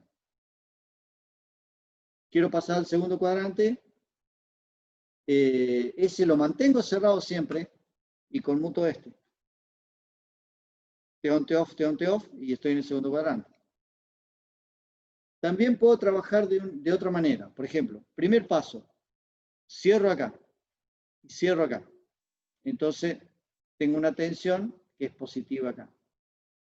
Segundo paso, abro este transistor, cierro acá. Genero un 0 por abajo, como lo vimos en inversores. Tercer paso, abro este transistor 2, cierro de nuevo el 1. Vuelvo a generar el 1. Paso siguiente, abro el transistor, vuelvo a cerrar acá. Ese sería estar en el primer cuadrante. Si quiero pasar al segundo cuadrante, es lo mismo que lo que dije, pero mayor tiempo aquí que en este. Y ya estaría en el segundo cuadrante. Simplemente con el mismo PWM, con la misma lógica, digamos, pero mayor ciclo de trabajo el transistor 2 que el transistor 1. Y la llave 4 siempre cerrada. Si quiero pasar, entonces ese sería primer y segundo cuadrante. Si quiero estar en estos dos, bueno, tendría que hacer la inversa, digamos. Trabajar con el transistor 3 y 2. Y conmutar 1 y 4. Bueno, acá tiene una lógica de cómo sería trabajar en el primer cuadrante con la tensión unipolar. Esta ventaja de trabajar así es, tengo más opciones. También podría trabajar con bipolar. Por ejemplo, bipolar sería así. Primer paso, cierro estos dos. Segundo paso, cierro estos dos. Tercer paso, cierro estos dos. Cuarto paso, cierro estos dos. Ahí estoy entregando tensión bipolar al motor. Pero, ¿qué pasa con la tensión bipolar? Que no genera frenado regenerativo. Pero sí el freno es un freno con torque. Puedo lograr gran freno con gran torque. Entonces, por ahí me conviene utilizar bipolar para frenar, por ejemplo. Son estrategias, perdón. Yo, digamos, cuando tengo un circuito, tendría que tener un microcontrolador que vaya definiendo las estrategias, frecuencia y metodología según la fase que estoy de controlador del motor, según dónde me esté encontrando. Por ahí tienen una simulación de los 4 cuadrantes que, bueno, ahí tienen los resultados. El circuito es el mismo y el frenado es lo mismo, digamos, que 2 cuadrantes. Conclusiones sobre el ripple de torque. Entonces, esta es la ecuación para el delta y el E máximo, o delta del ripple máximo de la corriente del motor, que está relacionada directamente con la tensión e inversamente con la frecuencia. Lo demás son parámetros, ya sea K, el tipo de convertidor, y LA, parámetro invariable. Y vea lo mismo, porque la tensión de alimentación se utiliza, disculpe, la tensión de alimentación se utiliza para controlar la velocidad del motor. No la estamos utilizando para variar el ripple. Para variar el ripple vamos a cambiar la frecuencia. Esta es la forma que van a visualizar cuando estén trabajando con control bipolar con los 4 transistores. Eso lo van a visualizar así. A la tensión, pasando por valores positivos y negativos, y el ripple de corriente el doble que lo que obtendrían con el unipolar. Por eso un medio en lugar de un cuarto.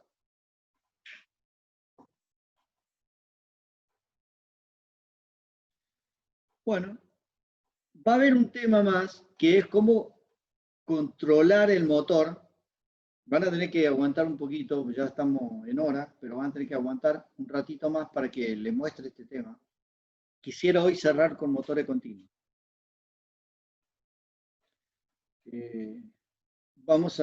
Ustedes saben que no...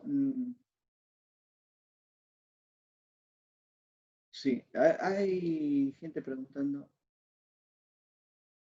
No, disculpe.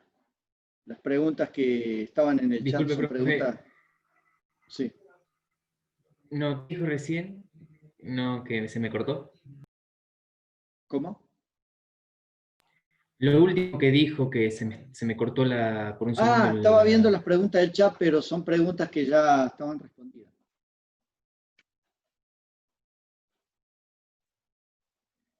Vamos a ver ahora control en cascada. ¿Cómo controlar el motor de corriente continua? Bueno, habíamos visto que el control de motor de corriente continua en el plano S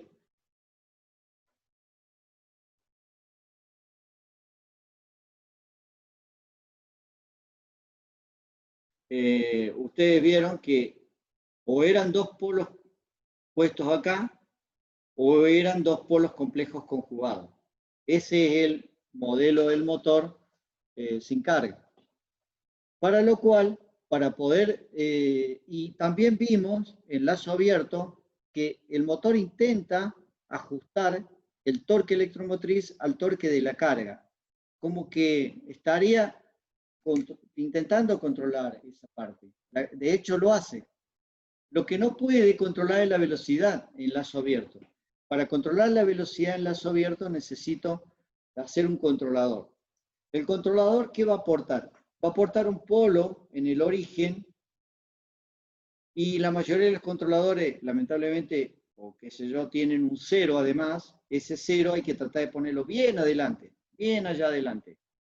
Entonces, el polo en el origen que está generando el controlador o el compensador es lo que hace que el error en estado estacionario de velocidad sea cero.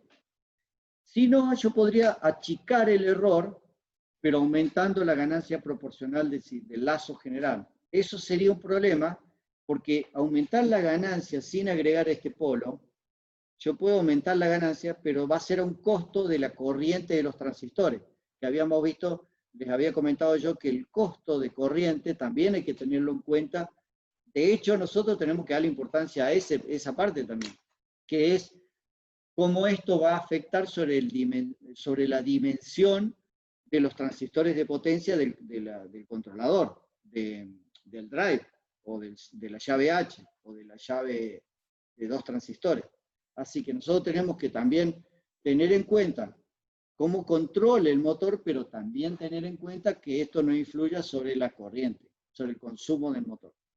Hay un controlador que es muy popular, y hay muchos controladores, pero yo solamente puse uno solo, que es el control en cascada. El control en cascada tiende a ser un control de variables de estado del motor que no tienen igual comportamiento temporal. Por ejemplo, vimos que la constante de tiempo eléctrica es como 10 veces más rápida que la constante de tiempo mecánica, más o menos. Puede que la constante de tiempo mecánica sea mucho más veces, dependiendo de la inercia que tenga la carga. Cuanto más inercia tenga la carga, porque ahí esa caracterización que vimos del motor era una caracterización del motor sin carga, del motor solo. Si ya es 10 veces con el motor sin carga, imagínense cuando tenga carga. La constante de tiempo mecánica general del motor con la carga va a ser grande. Entonces va a ser muchas más veces. Pero supongamos que son 10 veces. Entonces, si es mucho más rápido la variable de control corriente de armadura, entonces tengo que ir por ese primero. Y después resulta que el que sigue en velocidades es la velocidad del motor. Y el que sigue, que es mucho más lento, como 10 veces más lento, es la posición. O sería tita.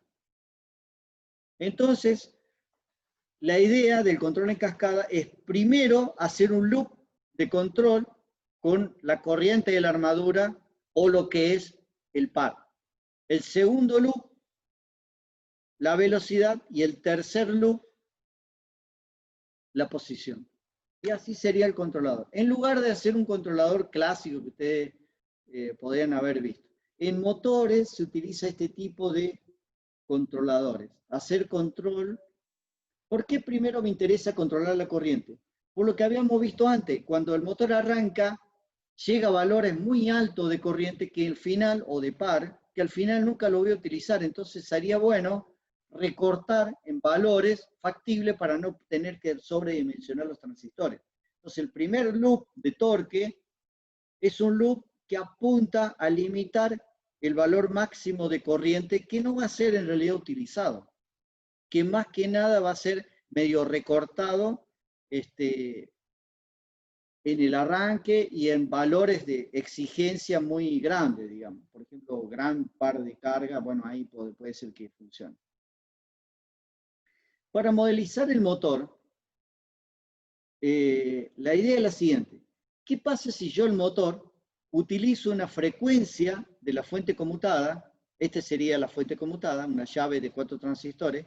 ¿Qué pasa si yo utilizo una frecuencia como, digamos, en lugar de 1 kHz, utilizo 10 kHz?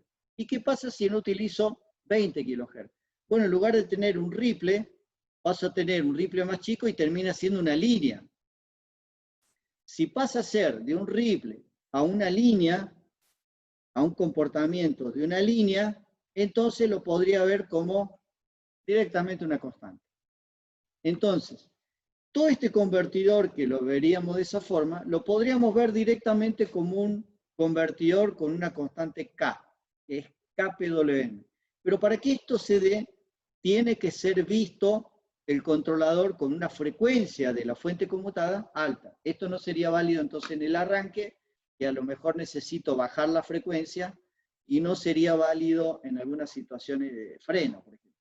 Ahí tendría que hacer otro modelo. Pero en general, para el controlador, para controlar la velocidad, podría considerarlo kPWM, en donde del otro lado tengo tensión de control del motor, y con esto saco la tensión de la armadura directamente. Y de este lado el controlador, todo el controlador, puede verse como un kPWM. Entonces me quedaría así. Este es el modelo de motor clásico que ya habíamos visto antes, ¿no? Entonces, ¿cómo sería un controlador de un motor? Bueno, acá, esta cajita que está acá, vamos a suponer que acá está el motor. Y yo, para poder lograr controlar el motor con error en estado estacionario cero, necesitaría aportar un polo en el origen. Y también una constante proporcional.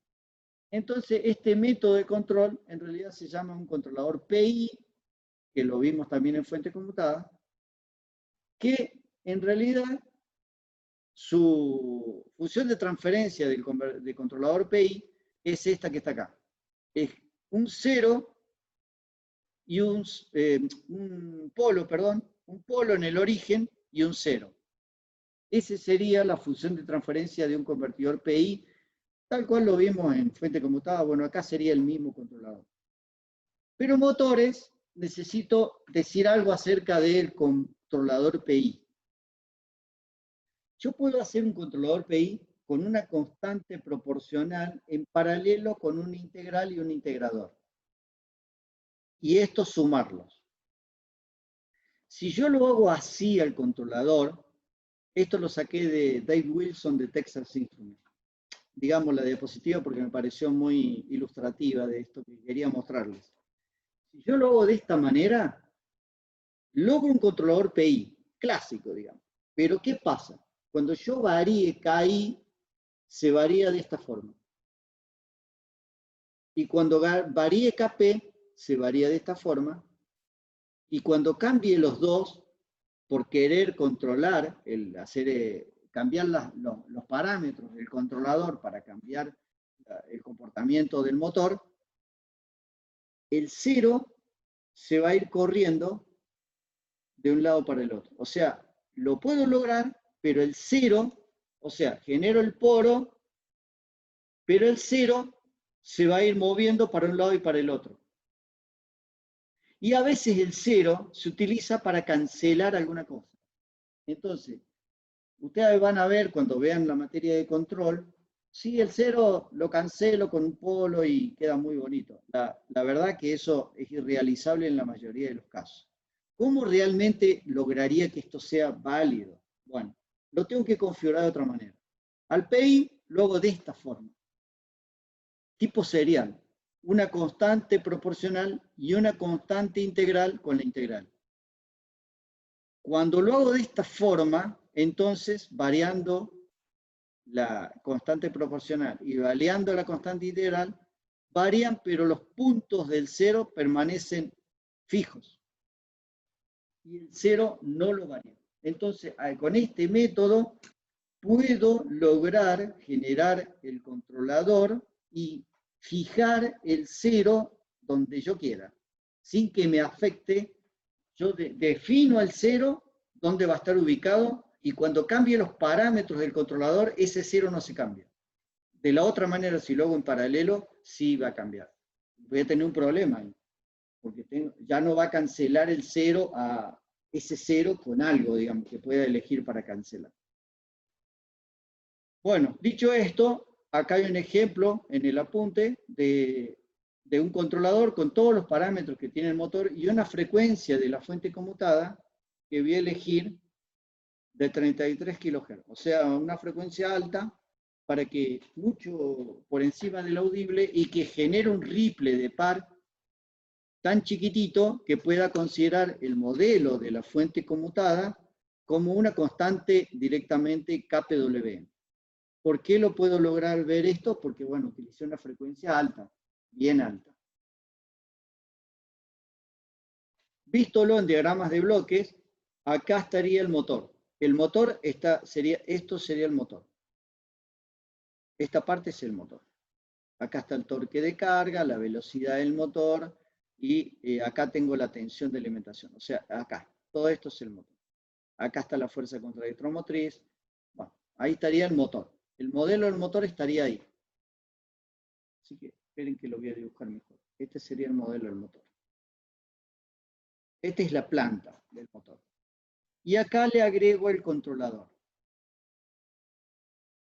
Pero para el primer lazo de control tengo que tomar una muestra de la corriente, que la corriente sería el par. Así que tomo una muestra de acá, la realimento y la paso por un controlador PI. Para hacer esto, entonces me va a quedar lo siguiente. Si yo quiero hacer el primer loop, todo esto que está de este lado,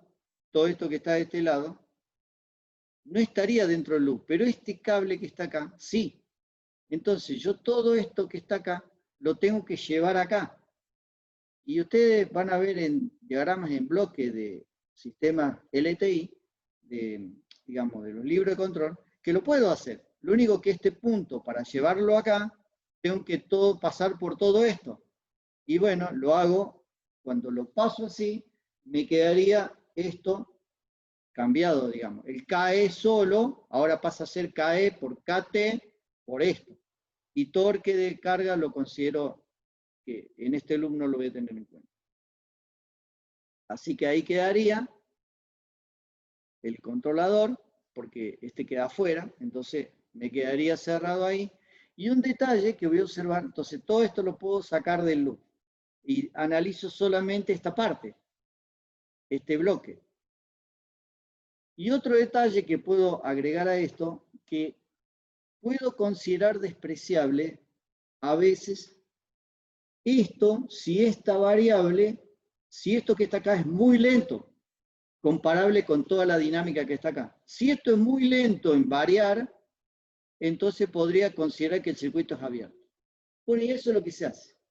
En general, el momento de inercia que estamos viendo ahí es un valor alto comparado con toda la dinámica eléctrica, digamos, así que esto, dentro del punto de vista eléctrico, puede considerarse como circuito abierto. Entonces, todo este bloque se va a convertir en esto que está acá. Y ahora sí hago el controlador. El motor, entonces, el modelo nuevo para el lazo de torque, me quedaría solamente la parte eléctrica del motor y el KI, digamos, el KI y el KP del controlador.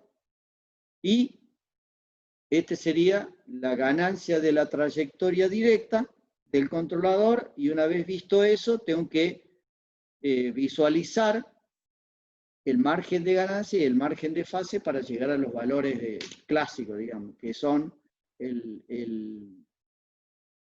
la frecuencia de cruce,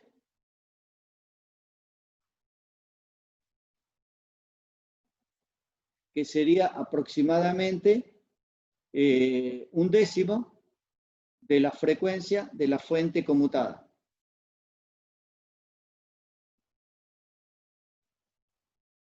Como la frecuencia de la fuente conmutada es 30 kHz, bueno, sería 3 kHz. La frecuencia de cruce, 3 kHz. Y ahí tendría 0 dB. Me fijo en la ganancia de la trayectoria directa y voy a ver cuál es la ganancia proporcional que tengo que agregarle para llevarlo a 0 dB. Con 0 dB me fijo la fase que hay y genero el margen de fase para que el margen de fase esté entre 30 y 90 grados. Y esa sería la idea para el controlador PI. Y ahí están, digamos, la fórmula, pero esa sería la idea. Y con eso genero, digamos, la ganancia proporcional y la ganancia integral. Una vez logrado eso, voy a observar que este bloque, que era el bloque de corriente, queda con 1, porque esto lo hace muy rápido y ahora estoy en el lazo de velocidad, que sería el segundo lazo, el de más afuera, no el de más afuera que sería posición, el de intermedio, digamos. Ahora vamos con el lazo de velocidad. Cuando analice velocidad, como es mucho más lento el torque o que la corriente ya llegó a su valor estacionario. Pero como yo elegí una frecuencia de cruce con 0 dB o con ganancia 1, entonces cuando esta parte entre en estado estacionario, recién el lazo de velocidad empieza a intentar controlarse, pero ya el torque ya llegó a su valor estacionario. En ese caso, entonces, puedo observar que acá le puedo poner 1 directamente. Si está bien controlado, si yo elegí la frecuencia de cruce correcta y ajusté la ganancia proporcional a la frecuencia de cruce, acá voy a tener 1. Y pongo 1 acá y pongo el resto de lo que me faltaba, KT, 1 sobre JS, y hago el lazo de velocidad. Y con eso elijo los parámetros del controlador PI. Una vez que llegué a eso, el de velocidad pasa a estar en 1 y hago el lazo de posición, y con eso controlo. Como acá la velocidad con la posición hay una integral, no tengo que agregarle al controlador un PI, sino directamente un proporcional. No necesito un PI, porque ya la componente integral la está generando el mismo digamos, pasaje de velocidad a posición. Así que acá simplemente sería una ganancia proporcional. Y con eso logro la compensación de mi controlador. Acá tienen varios ejemplos, pero en la práctica, digamos, tengo que darle limitación a los valores máximos y los valores mínimos de alimentación, si fuera analógico, y de valores si fuera digital. El integral, la componente integral del PI, si es digital o si es analógico, necesito darle, digamos, una limitación a la componente integral. ¿Por qué razón? Porque si hay un error muy grande, la componente integral llega hasta su saturación y después no puedo controlarlo al sistema. Entonces, la idea es la siguiente: hacer una detección de máximos y mínimos del valor delta de error. Cuando supera ciertos valores, porque está, digamos, intentando saturarse el integrador, entonces, cuando detecto esos valores máximos y mínimos, abro o, digamos, bloqueo la componente integral. Y queda solamente con la proporcional. Hasta que los valores, digamos, de error alcancen los valores límite. Cuando llegan a los valores límite, ahí recién le agrego la componente integral. Este algoritmo, tanto analógico como digital, se llama red anti-windnow y se utiliza siempre en los controladores PI, ya sea analógico o digitales. Deberé tener acá una llave analógica o un diagrama digamos, de flujo de detección de máximos y mínimos de error para ver si tengo que activar o desactivar la componente integral del compensador PI. Eso también lo van a ver en control, pero en electrónica, digamos, para controlar motores se utiliza. Por último, les voy a mostrar una fuente conmutada aplicada a controlar motores. Es una llave de 4 transistores y esto es un trabajo práctico que ustedes tienen que hacer, así que lo van a tener que simular en este año, hacer la simulación. Pueden utilizar el IR2110 con el circuito de bootstrap o alguna lógica para controlar los transistores. Acuérdense que el bootstrap tiene un capacitor de bootstrap que tiene que ser elegido en base a la frecuencia del circuito y con una lógica. Primero saturar el transistor de abajo para que el capacitor se cargue y luego ya estaría disponible para hacer la conmutación. Así que este es un circuito que se puede utilizar para controlar los motores. Lo único que necesitaría es que haya un tiempo muerto. Esta lógica me genera un tiempo muerto en la velocidad de crecimiento. Entonces, si yo tengo que el transistor, la lógica es invertida de allá, pero para que no haya acá que el transistor, suponga, de arriba se está apagando y el de arriba se está encendiendo, para que esto no ocurra un solapamiento, lo que hago es un offset al crecimiento. En lugar de hacerlo acá, lo hago acá. Y eso es lo que hace este circuito, digamos.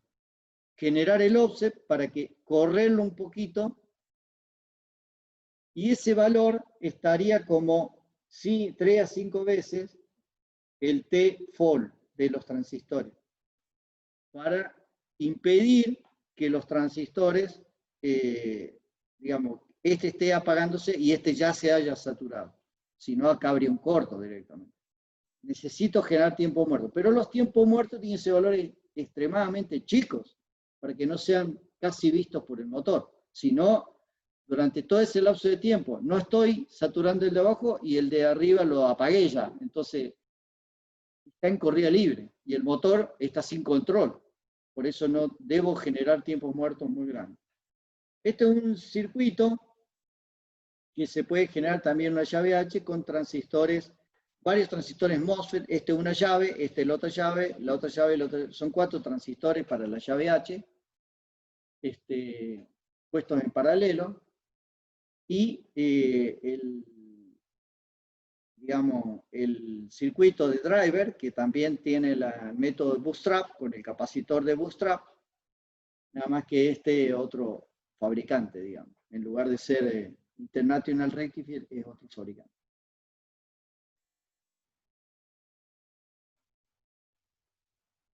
Bueno, ahí tienen cómo sería la distribución.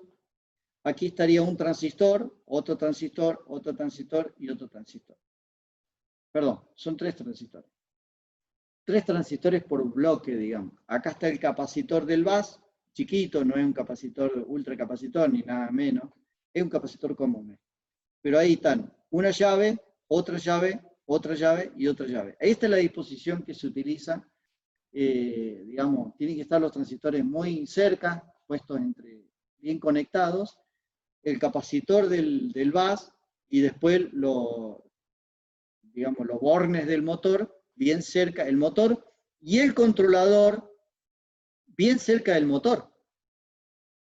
Sobre todo el capacitor del bus, que tiene que estar al lado del motor.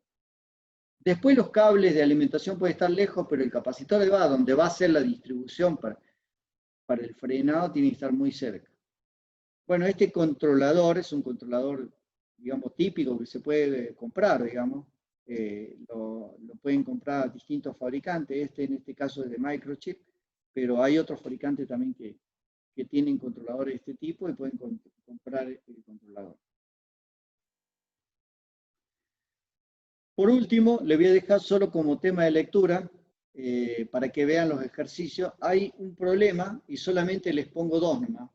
El problema 8.8 de Barrado Batista, en donde les muestra, la idea es la siguiente. Realizar un diseño de un control de posición, velocidad y corriente, que sería parecido al ejercicio que yo... Hay 2 ejercicios similares en este Barrado Batista. Estos 2 digamos, en un parcial yo no le voy a poder pedir un diseño completo de un controlador, ni mucho menos todo esto. Simplemente va a ir como preguntas conceptuales de múltiple choice. No puedo preguntar sobre lazos cerrados, ni sobre controladores, ni hacerles que hagan un diseño de un controlador. No voy a poder hacerlo. Pero sí le puedo hacer preguntas conceptuales y ustedes deberían tener muy claros los conceptos, por eso necesito que lean como tema de lectura este ejemplo de Barrado-Batista, que sería el problema 8.8 y el problema 8.9. Son solamente dos problemas. Con estos dos problemas y la resolución muy parecida con los lazos que hemos visto, que le mostré recién, nada más que este lo hace por lugar de las raíces, es más complicado en lugar de las raíces. Ustedes van a ver lugares de raíces, métodos de controladores con lugar de la raíz en control, pero el control en frecuencia con la frecuencia de cruce y con el margen de fase es el más fácil de todos. Ahí tienen el 8.8 y el 8.9. El 8.9 tiene este bloque de circuito que se agregaría, digamos. Cuando la tensión del vaso supera ciertos valores, puede andar el transistor, digamos, para el frenado del motor contra capacitor desbordado. Esa sería la idea de un controlador general, digamos. Así que el ejercicio 8.8 y 8.9 son los únicos dos que yo les pido que lo lean, pero no tienen que saberlo digamos, realizar, simplemente que lo vean como ejercicio, para que ustedes lo tengan claro, para que cuando vean los problemas del examen no tengan problema en resolverlos. Bueno, y con esto cerraríamos entonces motores. ¿Preguntas? Motor de corriente continua, ¿no? La clase que viene vamos a ver motor de corriente alterna.